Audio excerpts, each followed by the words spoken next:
অনেক দিন পরে বাড়ি এসেছি। বাড়ি এসে দেখি যে বন্যায় চারিদিকে সব ডুবে গেছে, জলে ডুবে গেছে। তাতে কি, তাই বলে কি আমার ট্যাওর সঙ্গে দেখা করব না? তাই তো বেরিয়ে পড়লাম সকাল সকাল আমার ট্যাওর সঙ্গে দেখা করব বলে। আর সঙ্গে ছিল আমার এক বৌদি, সেও যাচ্ছিল তার এক কোনো কাজে।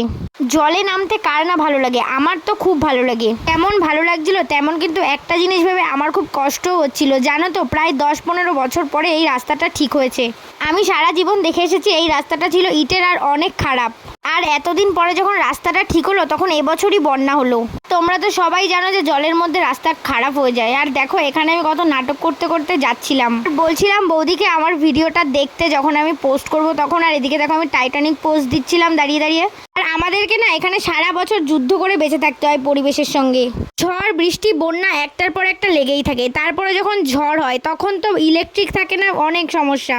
এখানে না ডক্টর, বাজার, মেডিসিন সব, এমনকি বাচ্চাদের স্কুল সব বাড়ি থেকে অনেকটা দূরে, যার কারণে সবাইকে প্রতিনিয়ত স্ট্রাগল করতে হয়। এমনিতেই এত কষ্ট করে, তারপরে যদি এরকম বন্যা হয়ে বাইক সাইকেল চলা বন্ধ হয়ে যায়, অটো চলা বন্ধ হয়ে যায়, তাহলে কত কষ্ট হয় বলো। অনেকক্ষণ বৌদির সঙ্গে গল্প করতে করতে এসেছিলাম। এবার বৌদির রাস্তায় চলে যাচ্ছে আর আমি আমার রাস্তায়। দেখো এখানে কতটা জল। শুধু কিন্তু এইটুকু না, আমি যতটা এসছি পুরো সারাটা রাস্তা এমন জল ছিল। 10 মিনিটের রাস্তা প্রায় আসতে 40 মিনিট টাইম লেগেছে। সবার আগে এসেই আমি আমার ঠাকুমার সঙ্গে দেখা করে নিলাম আর তোমাদেরকেও দেখালাম। কদিন ধরে জানো তো আমার ঠাকুমার শরীরটা অনেক খারাপ, আর বেসিক্যালি আমি ঠাকুমার সঙ্গে দেখা করার জন্যই এসেছি।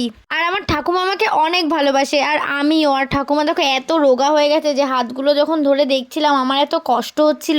আমি তো ঠাকুমাকে দেখে পুরো কেঁদেই ফেলেছিলাম। আমার মায়ের পরে যদি কেউ ভালোবেসে থাকে সেটা হলো ঠাকুমা। তারপরে আমি গেছিলাম একটু বাজারে বৌদির সঙ্গে, যেহেতু ঠাকুমার শরীর খারাপ তাই গেছিলাম একটু ফল আনতে। আর আমার বৌদি দেখো ব্যাগ ভর্তি করে বাজার করেছে।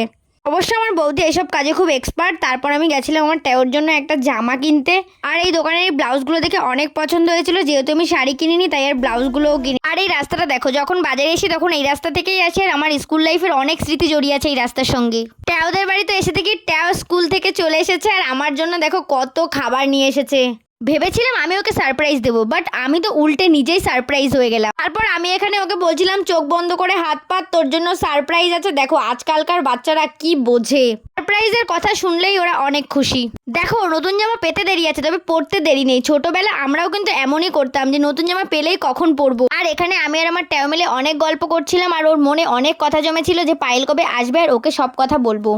আর আমাদের গল্প করা শেষ, এবার আমার চলে যেতে হবে বাড়ি। আর তোমরা ভিডিওটা দেখে নাও তাড়াতাড়ি। বাই।